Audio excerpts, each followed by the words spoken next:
بسم اللہ الرحمن الرحیم۔ السلام علیکم۔ کیپٹل ٹاک میں خوش آمدید۔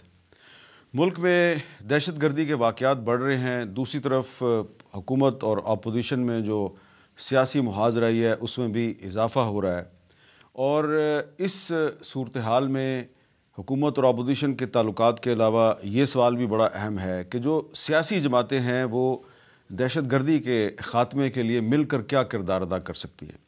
تو بہت سے سیاسی معاملات ہیں، اس پہ گفتگو کے لیے آج ہمارے ساتھ موجود ہیں جمعیت علماء اسلام کے سربراہ جناب مولانا فضل الرحمان صاحب۔ بہت بہت شکریہ مولانا صاحب۔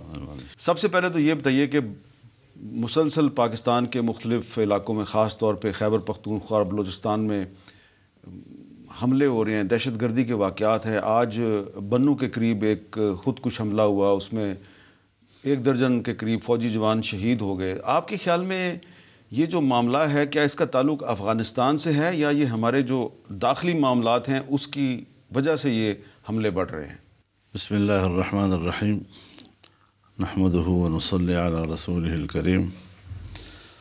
پاکستان کے اندر دہشت گردی کا مسئلہ ہو، مسلح گروہوں کا مسئلہ ہو، ظاہر ہے کہ اس کی بنیاد 9/11 کے بعد ہی پڑی ہے، اور اس وقت سے پاکستان کے اندر اس کو پروان چڑھایا گیا۔ ظاہر ہے جی کہ 14 سال تک افغانستان میں روس کے خلاف جو جہاد لڑا گیا، اس نے ایک نیا ذہن بھی نئی نسل کو دیا، اور اس میں صرف پاکستان یا افغانستان نہیں بلکہ پوری دنیا کو ہم نے بلا کر اس جہاد میں شرکت کی دعوت دی، اس کے مواقع فراہم کیے، اور اس کے بعد ایک مستقل ذہنیت وجود میں آ گئی کہ جو اسلامی انقلاب کے لیے، اسلامی نظام حکومت کے لیے طاقت کے استعمال پر مبنی تھی۔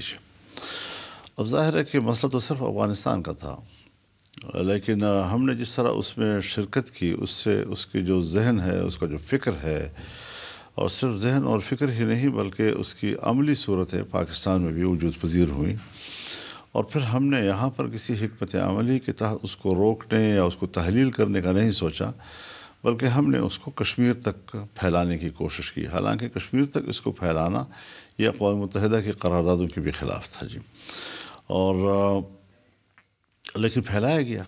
شاید یہ سمجھ رہے تھے اس وقت کے حکمران کہ جو ہم لفظ جہاد سے وابستہ رہیں گے، چاہے جس شکل میں بھی ہو، جہاں بھی ہو، تو اس پر شاید عوام میں ہمیں ایک قبولیت بھی حاصل رہے گی اور اس کا ایک تسلسل رہے گا۔ لیکن یہ چیزیں ہمیشہ جو ہیں وہ اس کے منفی اثرات پھر پائیدار ہوتے ہیں، اور اس کے جو مثبت اثرات ہوتے ہیں وہ ناپائیدار ہو جاتے ہیں جی۔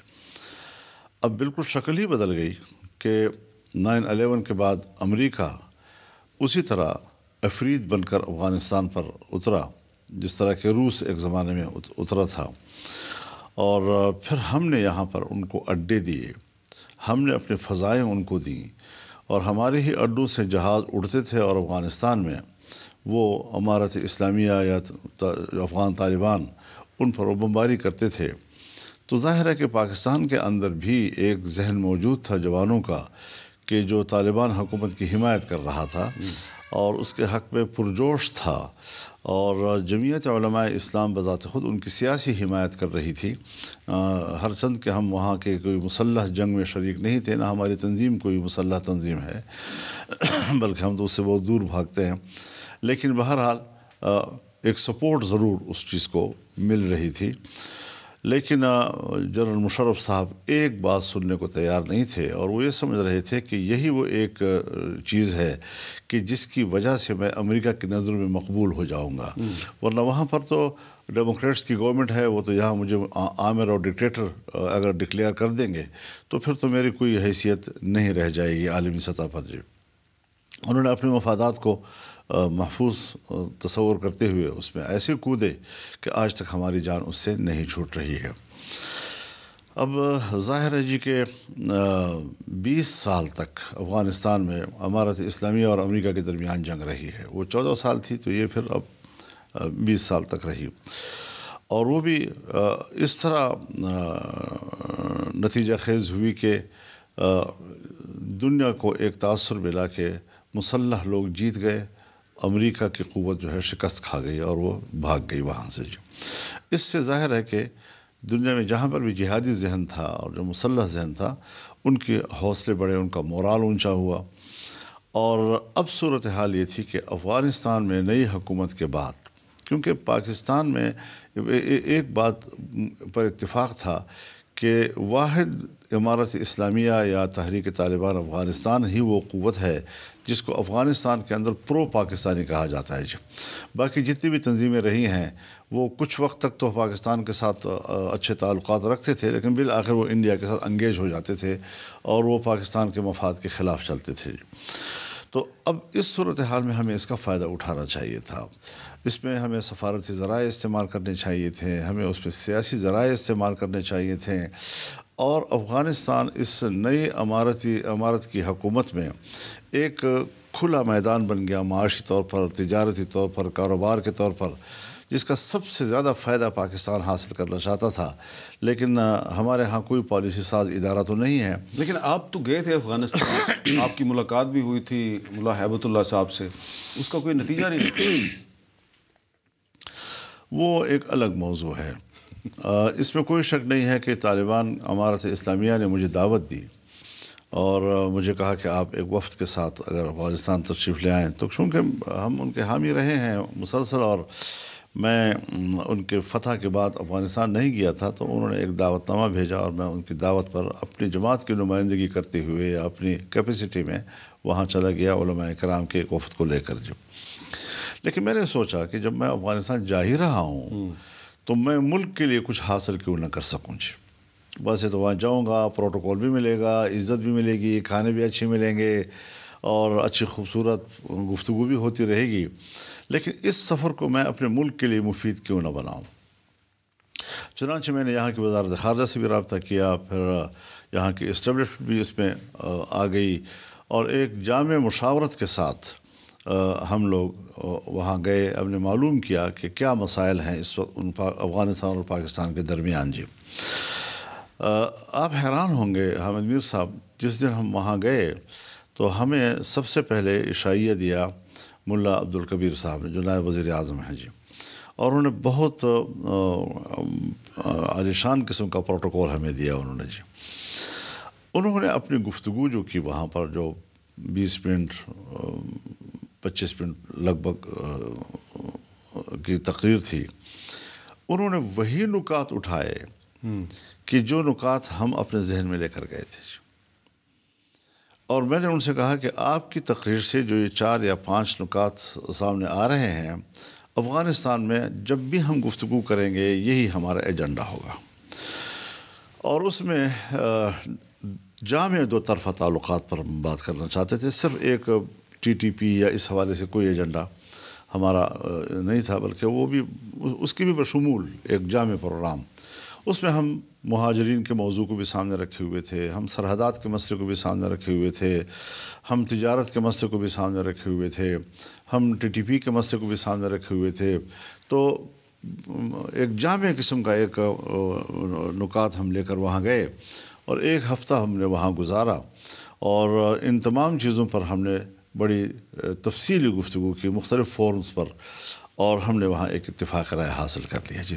کوئی ایسا نقطہ نہیں رہا کہ جو ہمارے ذہن میں تھا ہم بطور ایجنڈا اس کو لے کر گئے اور ہم نے اس پر حاصل نہیں کیا ہو۔ واپس آ کر پھر ہم نے یہاں پر ساری رپورٹ کی، اور بڑی تفصیل کے ساتھ ہم نے ایک ایک نقطہ یہاں پر ان کو بتایا۔ پھر اس کے بعد جو یہاں مجلس موجود تھی بڑے لوگوں کی، اس میں کوئی 15 منٹ 20 منٹ کے درمیان ان کے سوالات بھی میں سنتا رہا، میں اس کے جوابات بھی ان کو دیتا رہا، اور بالآخر انہوں نے مجھے اپریشیٹ کیا اور کہا کہ بہت ہی کامیاب آپ کا دورہ رہا ہے، اور یہ بہت سی چیزیں حل ہو گئی اس میں جی۔ پھر یہ بھی انہوں نے سوال کیا مجھ پر کہ اس کا میکینزم اب کیا ہوگا، تو میں نے کہا یہ تو اسٹیٹ ٹو اسٹیٹ معاملہ ہے، یہ تو آپ نے بنانا ہے، ہاں جہاں پر آپ کو ہماری ضرورت پڑے گی تو ہم ضرور اس میں تعاون کریں گے، ملک کے مفاد کے لیے ہم سب کچھ کرنے کو تیار ہیں۔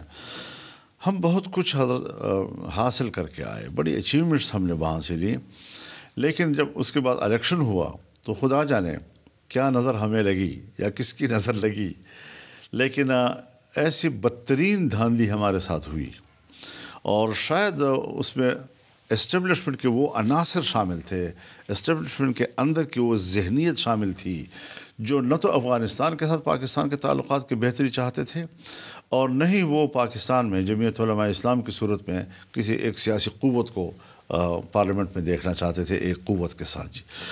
انہوں نے پھر جو کھیل کھیلا، چاہے وہ بلوچستان میں کھیلا، چاہے سندھ میں کھیلا، چاہے خیبر پختونخوا میں کھیلا، وہ سب اپنی جگہ پر تو وہ ایک ناراضگی کا باعث بنا۔ اور ہم ہر چند کے پی ڈی ایم میں تھے، میں پی ڈی ایم کا سربراہ تھا، لیکن جو کچھ ہوا اس کے بعد پھر میں ایسی حکومت میں بیٹھنے کے لیے اپنے آپ کو اہل نہیں سمجھ رہا۔ تو آپ یہ سمجھتے ہیں کہ یہ جو معاملات آپ طے کر کے آئے تھے ان کو یہ حکومت اگر وہیں سے دوبارہ شروع کرے تو افغانستان کے ساتھ معاملات طے ہو سکتے ہیں؟ میں تو اب بھی سمجھتا ہوں کہ کچھ بھی ہاتھ سے نہیں کیا اگر ہم واقعی ان روٹس کو اپناتے ہیں کہ جو روٹس مسئلے کا حل ہو۔ مجھے آپ بتائیں جی، جنگ کے ذریعے کون سا مسئلہ حل ہوا ہے؟ کہیں نہ کہیں جا کر آپ کو کچھ نہ کچھ دینا پڑتا ہے، اور اس پہ ایک نظریاتی پہلو بڑا مد نظر رکھنا چاہیے کہ ہم اسٹیبلشمنٹ کے لیول پر پاکستان کو عالمی سطح پر مقبول سٹیٹ بنانے کے لیے اس کو سیکولر بناتے چلے جا رہے ہیں جی، تاکہ مذہب سے رشتہ جو ہے وہ پاکستان کا کمزور نظر آئے اور ہم امریکہ اور مغرب کی دنیا میں اچھے نظر آ جائیں جی۔ اب یہاں پر اس نظریے کے تحت سوچنا، میں سمجھتا ہوں کہ یہ ایک تنگ نظری ہے، یعنی اور ایک بڑا نچلے سطح کا ایک تصور ہے کہ جس کو اتنے بڑے لیول پر، مملکتی لیول پر اٹھانا۔ سوچنا یہ چاہیے ہمیں کہ ہم اپنے ملک کی امن و امان کے لیے کیا کر سکتے ہیں، اور امن و امان آپ کو زمین مہیا کرتی ہے اقتصادی ترقی کے لیے۔ اگر امن و امان نہیں ہے تو آپ اقتصادی طور پر اوپر نہیں جا سکتے جی۔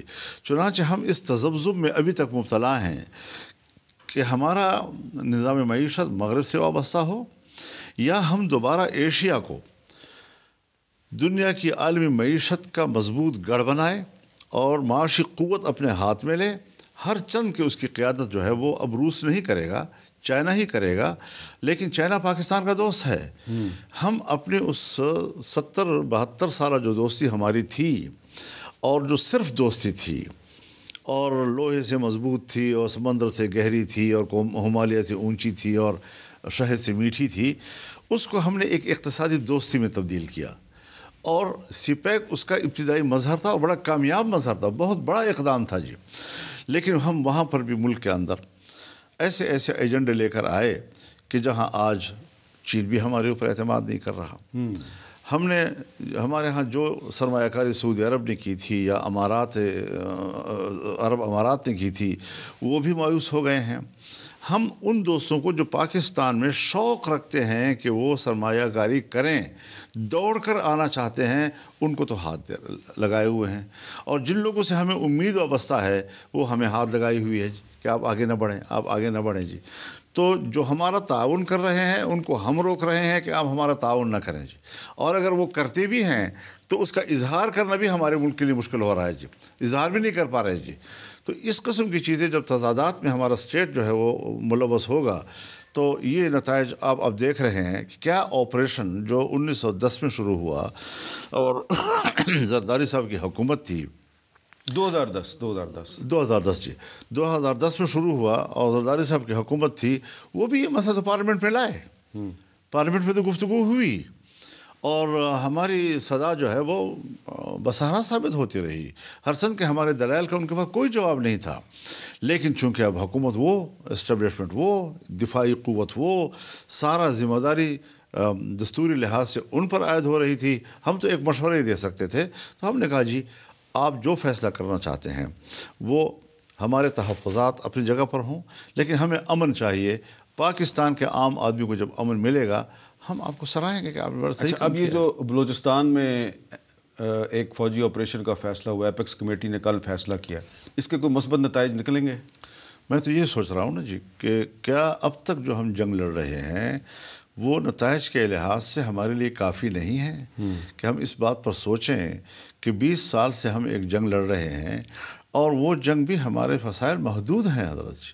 ہم ملک میں طول و عرض میں پھیل کر اپنی جنگ کو اور اپنے فوجیوں کو پھیلا کر شاید یہ جنگ اس طرح نہ جیت سکیں جی. نئے نئی قوتیں پیدا ہوتی ہوں گی, نئے نئے لوگ پیدا ہوتے رہیں گے, اور جو اس ملک میں امن چاہتے ہیں یا مسلح جنگ سے گریز کر رہے ہیں یا مسلح جنگ کے خلاف بات کرتے ہیں وہ گردن زدری ٹھہریں گے. نتیجہ یہ نکلا کہ ہم نے جمہوریت کے حوالے سے پارلیمنٹ سے کہا کہ آپ اسلامی قانون سازی شروع کر دیں تاکہ کم از کم مذہبی دنیا جو ہے اس کی تشنگی دور ہو, اس کو اطمینان حاصل ہو, تو آپ کی جمہوریت بھی مستحکم ہوگی اور ملک کے اندر جو ہے وہ ہم سمجھیں گے کہ پارلیمنٹ راستہ ہے اسلامی قوانین کے نفاذ کا اور مملکت کو اسلامی بنانے کا. ورنہ اس طریقے سے تو وہ اپنی موقف جو ہے دنیا سے منوا لیں گے اور جمہوریت اپنا مقدمہ ہار جائے گا جی. تو اس وقت تک تو صورتحال یہی ہے کہ پارلیمنٹ اس ملک کے اندر اس ملک کو حقیقی معنوں میں اسلامی مملکت بنانے کے لیے کوئی پیش رفت نہ کر سکی ہے, نہ ہمارے پارلیمنٹ میں ایسی پارٹیاں آتی ہیں کہ جن کو اسلامی نظام سے کوئی دلچسپی ہو. ایسے لوگوں سے بھر دیا جاتا ہے ہمارے ایوان. لیکن آپ نے 26ویں آئینی ترمیم کے ذریعے جو سود کا معاملہ ہے اس پہ ایک شق تو شامل کروا لی نا. میں عرض کر رہا ہوں نا جی کہ یہ کیسی ہوئی جی, یہ تو اللہ کی مرضی ہے جی, ہمارا کوئی کمال نہیں ہے جی. ہمارے حجم کو تو انہوں نے پچھلی اسمبلی کی نسبت کم کرنے کی کوشش کی, آدھے سے بھی کم پہ لے آئے جی. لیکن وہی تھوڑی سی قوت ان کے لیے مصیبت ثابت ہوئی, کیونکہ 2/3 اکثریت ہمارے بغیر بنتی نہیں تھی, نہ قومی اسمبلی میں اور نہ سینٹ میں. تو بالآخر انہوں نے پھر پارٹیوں کے اندر سے بندے جو ہیں چوری کرنے تھے, اور پھر لوٹوں کے ووٹوں سے انہوں نے یہاں پر نظام بنانا تھا. ہم نے اس کتاب کے اوپر بیٹھ کر ان سے بات کی, آئین پاکستان پر, کہ یہ ہمارے ملی میثاق ہے اور اس میثاق ملی پر ہم نقطہ بنقطہ آپ سے بات کریں گے. کیا آپ واقعی جو ڈرافٹ لائے ہیں وہ اس آئین کا اور اس آئین کی روح کا تقاضا پورا کرتا ہے یا نہیں پورا کرتا؟ اگر وہ آئین کا تقاضا پورا کرے گا ہم قبول کریں گے, اگر آئین کا تقاضا پورا نہیں کرے گا ہم رد کریں گے جی. چنانچہ جو پریشر میرے اوپر 1 مہینے تک آیا کہ یا تو ہمیں کہہ رہے تھے کہ ہمارے پاس 1 دن نہیں ہے اور 1 دن کے اندر ہم نے بل بھی لانا ہے اور آپ نے ووٹ بھی کرنا ہے, لیکن 2-3 دن تک تو وہ ہمیں ڈرافٹ ہی نہیں دکھا سکے. اور جب ہمیں ڈرافٹ ملا ایک کالے تھیلے میں یہاں رات کے 2 بجے, تو اس کو جب کھولا تو وہ تو ایک کالا ناگ تھا, اور اس کو جب ہم نے پڑھا, یہ آئین جو ابتدا میں پاکستان کے ہر شہری کے بنیادی انسانی حقوق کے تحفظ کی ضمانت مہیا کرتا ہے, اس کو ملیمٹ کر دیا گیا تھا اس ڈرافٹ کے ذریعے سے جی. اور جو استثنائیات تھی جس کا تھوڑا سا ایک دائرہ ہوتا ہے, اور اس میں اگر کوئی آئین کا انکار کرے یا کوئی فوج پہ حملہ کرے یا کوئی اس طریقے سے, تو کچھ استثنائیات ہیں کہ اس کی صورت میں آپ کے بنیادی انسانی حقوق معطل ہو جاتے ہیں جی. تو اپنی جگہ پر ٹھیک ہے, آئین کا حصہ آئین کی بنیاد ہے جی. اب اس کو مکمل طور پر ختم کرنا, استثنائیات کا دائرہ وسیع کر دینا اور بنیادی انسانی حقوق کا دائرہ تنگ کر دینا, یہ کون سے آئین کی روح ہے جی. تو اس طریقے سے عدلیہ کے معاملات پر, فوجی عدالتوں کے معاملات پر لمبے چوڑے ہمارے ان کے ساتھ پھر مذاکرات ہوتے رہے, بات چیت چلتی رہی, اور تقریباً 56 کلازز تھی اس ڈرافٹ کی, جس میں بالآخر 22 رہ گئی جی. باقی تمام پر وہ ان کو واپس لینے پر آمادہ ہو گئے جی. اور یہ اچھی بات تھی, مذاکرات کے ذریعے معاملات طے ہو رہے تھے. بعد میں ہم نے پھر اپنے 5 نکات اور ڈال دیے, 5 کلازز ڈال دیے, جس سے 27 ہو گئے جی. اس کا اتفاق بھی ہو گیا جی. پھر اس کے بعد دینی مدارس کے رجسٹریشن کا جو مسئلہ تھا اور ان کی بینک اکاؤنٹس کا جو مسئلہ تھا, یہ ہم نے اٹھایا تھا جب الیکشن سے پہلے 1.5 سال تک میاں شہباز شریف سے پرائم منسٹر بنے اور ہم ان کی کابینہ میں تھے. تو ہم نے یہ موضوع ان کے سامنے چھیڑا اور ہم نے کہا جی کہ ہم کوئی زبردستی آپ سے چیز نہیں بنوا رہے, ہم اپنے ملک کے قانون کے تحت معاملہ حل کرنا چاہتے ہیں.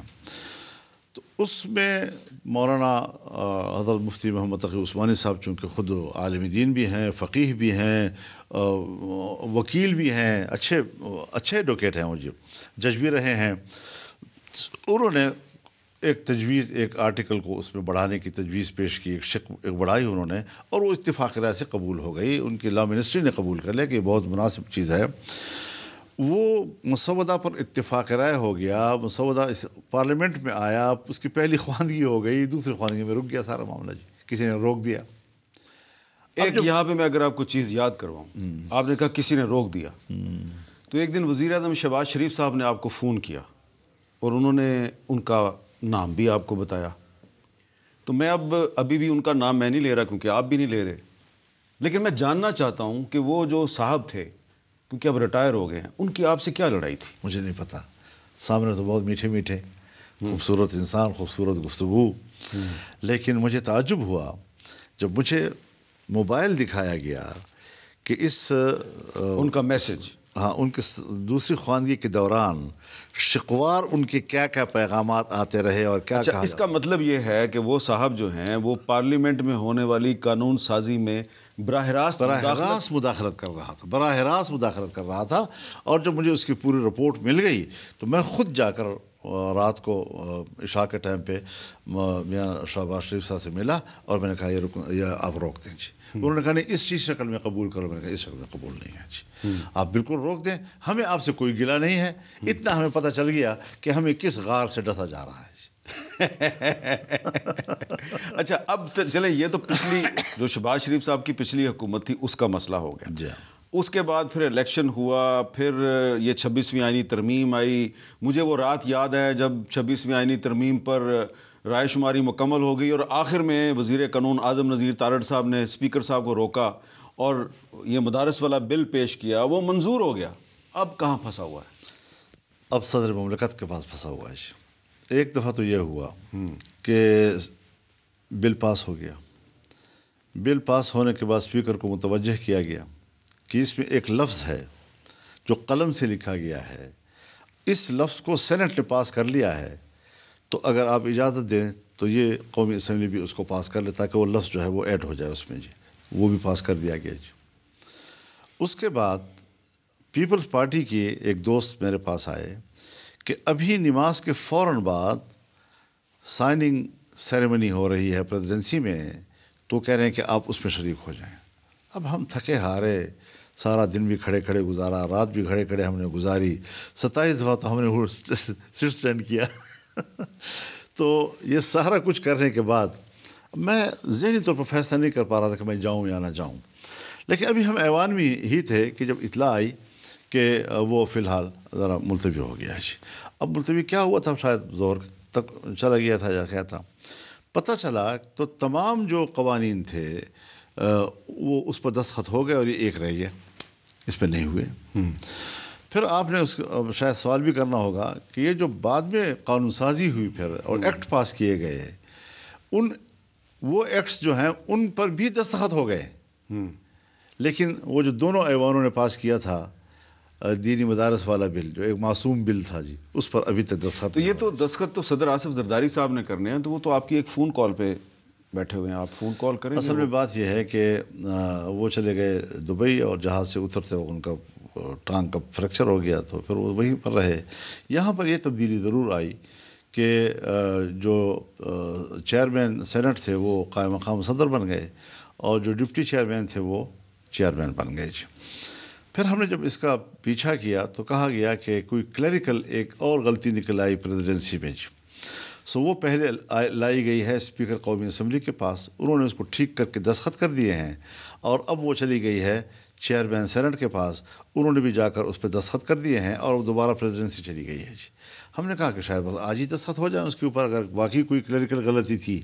لیکن مجھے لگتا یہ ہے کہ یہ سب ایک ڈیلے ٹیکٹس تھے جی، کیونکہ ابھی تک دستخط نہیں ہوئے اس کے اوپر، معاملہ گڑبڑ ہے. اب میں ابھی تک بدنیتی کا کوئی الزام نہیں لگا رہا ان لوگوں کے اوپر، ممکن ہے کوئی ایسی وجہ ہو تو ہمارے نوٹس میں لائی جائے. ابھی تک جو نوٹس میں نہیں لائی جا رہی تو اس کا معنی یہ ہے کہ ملک کے اندر کوئی مشکل نہیں ہے، کوئی باہر کی مشکل ہے. تو اس لیے میں ایک بریک لے لیتا ہوں جی، بریک کے بعد دوبارہ ملتے ہیں. کیپٹل ٹاک میں دوبارہ خوش آمدید. مولانا صاحب، آپ وقفے سے پہلے بتا رہے تھے کہ جو آپ کا مدارس کا بل تھا اس پہ ابھی تک دستخط نہیں ہوئے، تو اب جب کہ 26ویں آئینی ترمیم کے بعد 4-5 اور بل بھی پاس ہو گئے، تو یہ جو بل ہے یہ اگلے 3-4 دن میں آپ کے خیال میں مسئلہ حل ہو جائے گا؟ میں اس حوالے سے پرائم منسٹر صاحب سے بات کر چکا ہوں ٹیلی فون پہ، اور کہا کہ میں صبح کراتا ہوں جی. اس کے بھی تقریباً 10 دن ہو گئے ہیں جی. یا 12 دن ہو گئے ہوں گے جی. ابھی 2-3 دن ہوئے میں نے بلاول بھٹو سے بات کی ہے کہ بھائی اپنے والد صاحب سے اس کا تذکرہ کرو، کیونکہ اب تو پاکستان وہ واپس آ گئے ہیں، اللہ تعالیٰ ان کو صحت دے دے. تو انہوں نے کہا جی مجھے میرے علم میں نہیں ہے کہ 10 ابھی تک نہیں ہوئے، تو ضروری ہے پھر تو میں پیچھا کرتا ہوں. اس کا بھی ابھی تک جواب نہیں آیا، لیکن 2 دن ہوئے بات ہوئی ان سے. تو محسن نقوی صاحب سے بھی تو آپ نے بات کی؟ محسن نقوی صاحب سے بھی بات کی ہے، وہ بھی آج رات نہیں کل رات آئے تھے یہاں، اور ان کو نوٹس میں نے ساری تفصیل بتائی. میں یقیناً اس بارے میں ایک حجت پوری کرنا چاہتا ہوں تاکہ جو معاملات 1 مہینے تک شدید دباؤ کے باوجود مذاکرات کے ذریعے حل ہوئے، اب بھی اگر کوئی چیز تھوڑی سی باقی ہے یا کہیں ایک جہت سے کچھ خلا ہے، وہ بھی ہم باہمی اعتماد کے ساتھ ہی پورا کر سکیں. اچھا، آپ نے جو ذکر کیا کہ شاید باہر سے کسی نے اس کو رکوایا ہوا ہے، تو آج کل تو یہ جو حکومت ہے، شہباز شریف صاحب کے جو وزراء ہیں، یہ تو بڑی کھل کر امریکہ پر، برطانیہ پہ تنقید کر رہے ہیں. وہ کہہ رہے ہیں جی کہ دیکھیں یہ پاکستان کے اندرونی معاملات میں مداخلت کرتے ہیں، یہ کہتے ہیں جی انسانی حقوق کی خلاف ورزیاں ہو رہی ہیں. صرف اس بات پر بیرونی مداخلت ہو جاتی ہے جہاں کوئی ایسی بات آئے جو پی ٹی آئی کے حق میں جائے. اچھا، تو امریکہ سے اگر کوئی یا اس کے پارلیمنٹ سے کوئی ایسی خبر آتی ہے کہ جو پی ٹی آئی کے حق میں جاتی ہے، صرف وہی مداخلت ہے پاکستان کے معاملات میں، باقی نہیں ہے. تو یہ جو آپ کا جو مدارس کا بل ہے، آپ کو یقین ہے کہ اس پہ دستخط اس لیے نہیں ہو رہے کہ کہیں باہر سے گڑبڑ ہے؟ یہ ایک احتمال ہے، بہت دور کا احتمال ہے، میں بھی اس پر کوئی ایمفسائز نہیں کر رہا ہوں. اچھا، آپ پھر یہ بتائیں کہ یہ جو 24 نومبر کو تحریک انصاف والوں نے اسلام آباد میں ایک احتجاج کی کال دی ہوئی ہے، اس کے بارے میں آپ کا کیا خیال ہے؟ یہ مناسب وقت ہے؟ میرا خیال تو مناسب نہیں ہے جی. اچھا. اور پھر یہ ہے کہ مسلسل ہوئے ہیں، اس سے اس کی وہ امیج گر جاتا ہے، اس کی وہ اہمیت گر جاتی ہے. ہاتھ ڈالو پکا ڈالو. دیکھیے، ہم نے پی ٹی آئی کی حکومت میں 14 ملین مارچ کیے پورے ملک کے اندر سے، اور ہر ملین مارچ جو ہے وہ ایک تاریخی تھا، اور ساری دنیا جانتی تھی کہ واقعی اسی کو کہتے ہیں جلسہ جی. اور پھر آزادی مارچ جو ہم نے کیا، پورے ملک سے جس طرح قافلے اترے اور اسلام آباد تک پہنچے ہیں، تو ہم ہاتھ بھی ڈالتے ہیں، پکا بھی ڈالتے ہیں. اور ہم جو احتمالات ہوتے ہیں کہ اس قسم کے مظاہروں سے یہ نقصان ہو سکتا ہے، یہ نقصان ہو سکتا ہے، یہ نقصان ہو سکتا ہے، پہلے ہم ان کو دروازے بند کرتے تھے جی. نہ روڈ ہم بند کرتے تھے، نہ ٹریفک اس سے رکتا تھا، نہ کوئی املاک کو نقصان پہنچتا تھا، پتے کو بھی نقصان نہیں پہنچا، کوئی پھل اگر لٹک رہا ہے اس کو بھی نقصان نہیں پہنچا.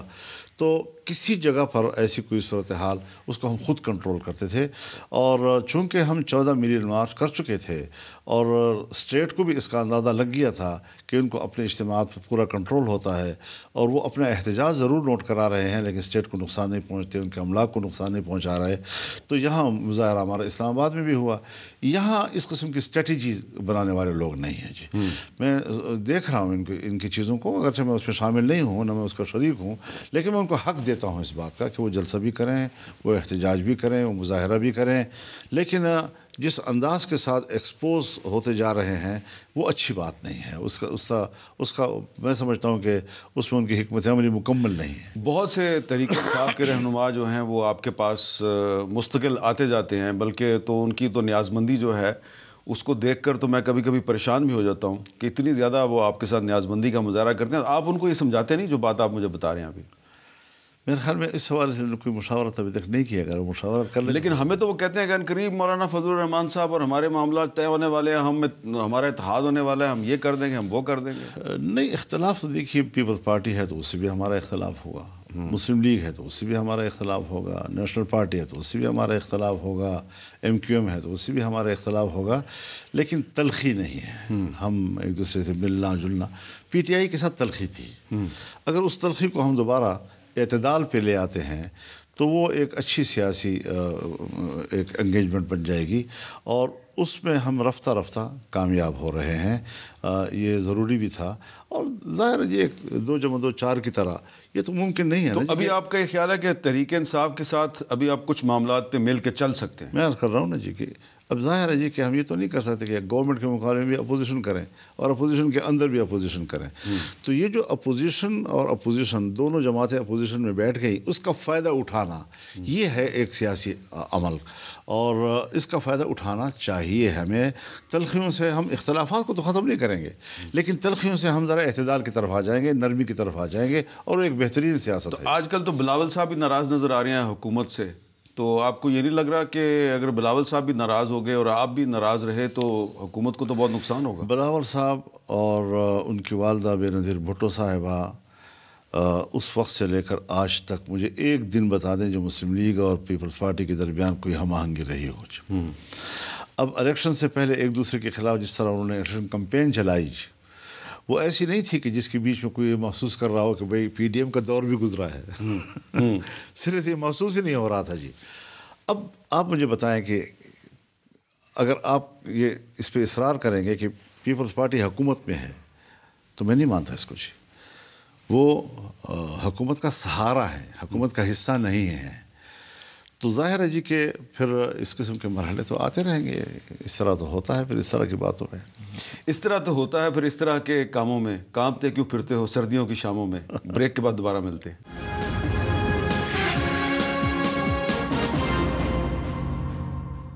کیپٹل ٹاک میں دوبارہ خوش آمدید.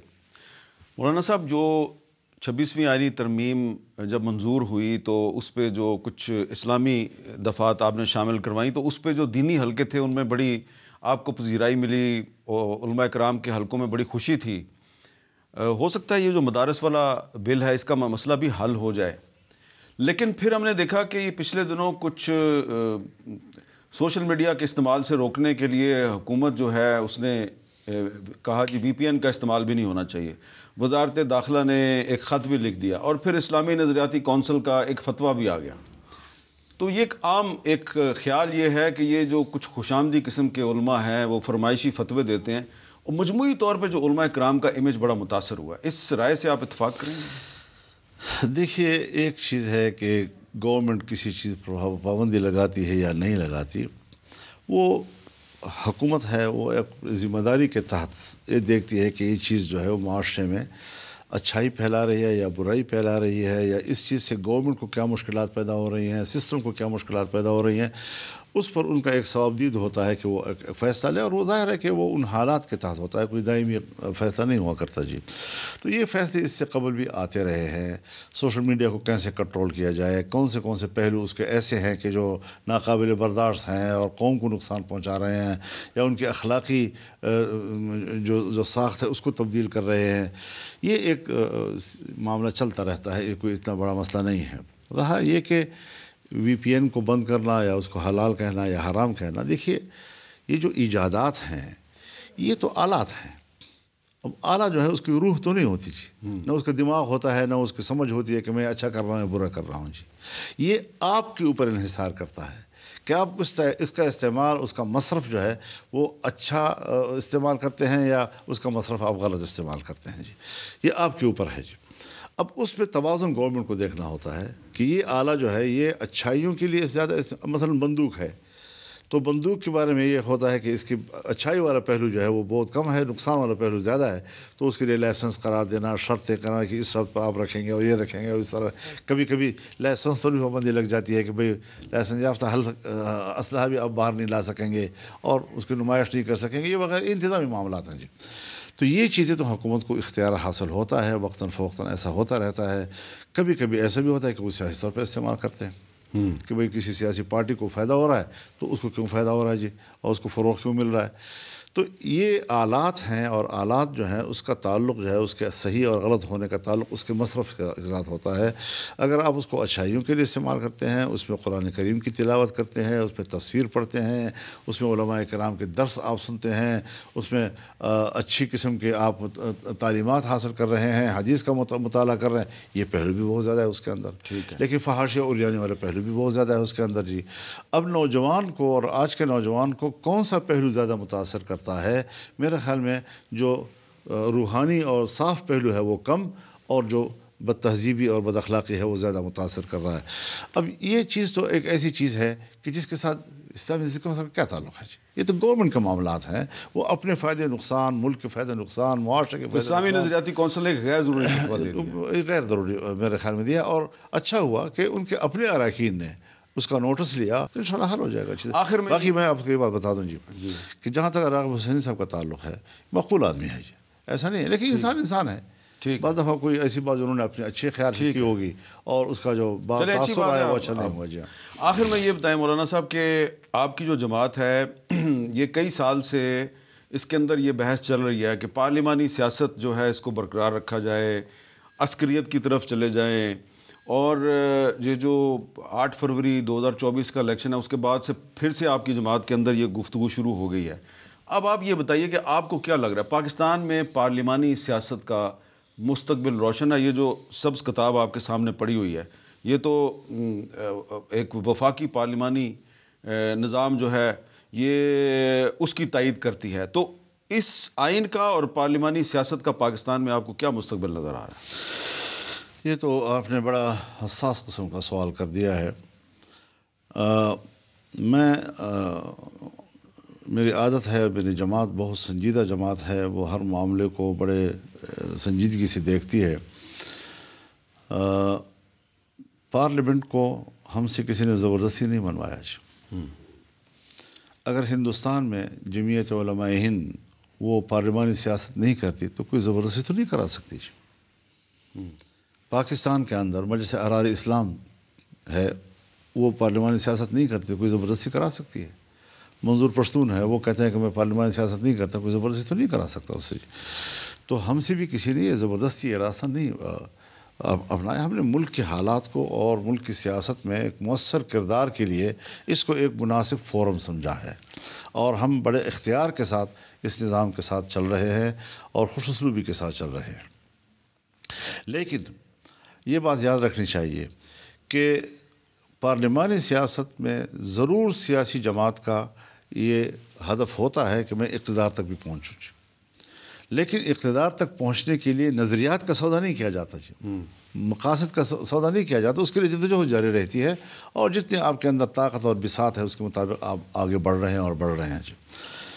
اب اس حوالے سے جمعیت علماء ایک پارلیمانی سیاسی جماعت ہے، اور ملک میں جمہوریت کی جو تعریف اس آئین نے کی ہے کہ جس میں پارلیمنٹ کو یا اس کی اکثریت کو قرآن و سنت کے منافی قانون بنانے کا حق حاصل نہیں ہے، بلکہ قرآن و سنت کے تابع قانون سازی کا پابند ہے ہماری پارلیمنٹ سے۔ اور اس حوالے سے جو ہماری اسلامی نظریاتی کونسل ہے، اسلامی نظریاتی کونسل کی رپورٹ آتی تھی سن 73 سے، اور جا کر کمیٹی کے روم میں ڈمپ ہو جاتی تھی، اور آج تک اسلامی نظریاتی کونسل کی سفارشات جو مکمل ہو چکی ہیں، اور جو موقع بموقع کوئی مسئلہ آتا تھا اور پارلیمنٹ ان کے پاس بھیجتا تھا، اس کی بھی سفارشات مکمل ہو چکی ہیں، لیکن آج تک ایک قانون سازی نہیں ہوئی۔ اب ظاہر ہے کہ ہم کسی سے پارلیمنٹ کے قانون سازی کا اختیار تو نہیں سلب کر سکتے جی، یا اسلامی نظریاتی کونسل ایسا ادارہ بھی تو نہیں ہے کہ وہ پارلیمنٹ کی قانون سازی کا حق سلب کر سکے، لیکن قانون سازی تک ہم پہنچیں گے تب جب اس پر ڈبیٹ تو ہوگا۔ ٹھیک ہے، تو اب یہ ہے کہ اس آئین میں انہوں نے یہ کر دیا ہے کہ صرف پیش ہی نہیں ہوں گی بلکہ پارلیمنٹ ڈبیٹ ہوگا جی۔ اب جو ڈبیٹ ہوگا تو 2 حصے بن جائے گا ایوان، ایک اس کے حق میں جائے گا، ایک اس کے خلاف جائے گا، تو اس میں پھر اس پہ ایک پوزیشن میں آ جائیں گے کہ بھئی اس کے مطابق قانون سازی بھی ہونی چاہیے۔ تو ہم پارلیمنٹ کی اسلام اور قرآن و سنت کے مطابق قانون سازی کے مرحلے تک پہنچنے میں ہم نے راستہ بنا لیا ہے اس کے جی۔ ٹھیک ہے، تو یہ ایک مثبت پیش رفت کہا جا سکتا ہے اس کو جی۔ دوسری بات یہ ہے کہ شریعت کورٹ اس پہ آ گئی جی۔ اب شریعت کورٹ آپ کو پتہ ہے کہ وہ اتنے کمزور کورٹ ہے کہ اگر اس کے فیصلے کے خلاف سفید کاغذ پر بھی آپ کچھ لکھ کر سپریم کورٹ میں بھیج دیں یا اس کے اپیلیٹ بینچ میں بھیج دیں تو فیصلہ ختم، اور پھر وہ 100 سال تک بھی نظر ثانی میں لگا رہے گا، کوئی اس کو سننے والا نہیں ہوتا۔ آج شریعت کورٹ کو مضبوط اور مستحکم کر دیا گیا ہے، اور اس کے ہر فیصلے کو نافذ العمل قرار دیا گیا۔ 26ویں آئینی ترمیم کی ترمیم کے تحت جی، اس کے خلاف اپیل کا حق تو آپ کسی سے نہیں چھین سکتے۔ ٹھیک ہے، اب کوئی شخص چلا گیا سپریم کورٹ میں یا اس کے اپیلیٹ بینچ میں، اپیلیٹ بینچ میں یا اپیل کے ادارے میں اس کو پابند کر دیا گیا ہے کہ آپ 1 سال تک ضرور فیصلہ دیں گے، چاہے آپ آئین کی روح سے مثبت فیصلہ دیں یا منفی فیصلہ، آپ کو اختیار ہوگا، لیکن اگر نہ دے سکے تو خود بخود وہ فیصلہ نافذ العمل ہو جائے گا۔ ٹھیک ہے، دوسرا یہ کہ شریعت کورٹ کا کوئی جج اپنی ہی کورٹ کا چیف جسٹس نہیں بن سکتا تھا، اور کوئی جج آتا بھی نہیں تھا کہ یہاں پر تو جج کی اہمیت ہی ختم ہو جاتی ہے جی۔ اب یہ ہے کہ اس 26ویں آئین کے تحت شریعت کورٹ، فیڈرل شریعت کورٹ کے ججوں میں سے ایک جج خود اس کورٹ کا چیف جسٹس بن سکے گا، تو فیصلے بھی اس پر عمل درآمد ہو جائے گا اور باقی چیزیں معاملات بھی بہتر ہو جائیں گی۔ اور سود کے لیے چونکہ کورٹ فیصلہ دے چکی ہے، یہی فیڈرل شریعت کورٹ، تو جب اس نے فیصلہ دے دیا ہے کہ ربا جو ہے 31 دسمبر 2027 تک اس کو اس مالیاتی نظام کو سود کے آلائش سے پاک کر دیا جائے، تو ہم نے کہہ دیا کہ 31 کے بعد ربا ختم ہو جائے گا جی، یکم کے بعد، جنوری 28 کے بعد جی۔ اب اگر آپ اس پالیسی کو پڑھیں گے اور پھر کورٹ کے فیصلے اور شریعت کورٹ کے فیصلے کو آپ پڑھیں گے اور پھر اس کو جو آئینی اختیار میں اضافہ کیا گیا ہے اس کو آپ پڑھیں گے اور ان کو یکجا کریں گے، تو مفر نہیں ہوگا کہ اس سے کوئی انحراف کر سکے۔ اور جب کورٹ میں بھی کوئی آدمی جائے گا تو میرا جو لا منسٹر ہوگا یا میرا جو اٹارنی جنرل ہوگا، کیا وہ اپنے آئین کی پالیسی کے خلاف جائے گا؟ نہیں جائے گا۔ اس کے مطابق کچھ کہنا ہوگا کہ ہاں کورٹ کا فیصلہ ہے اور وہ نافذ العمل ہے، اب اس کے بعد ملک کے اندر کوئی مالیاتی نظام وہ سود کی آلائش کے ساتھ نہیں ہو سکتا۔ تو آپ نے کافی کچھ حاصل کر لیا، الحمدللہ، بہت بہت شکریہ، بڑی مہربانی۔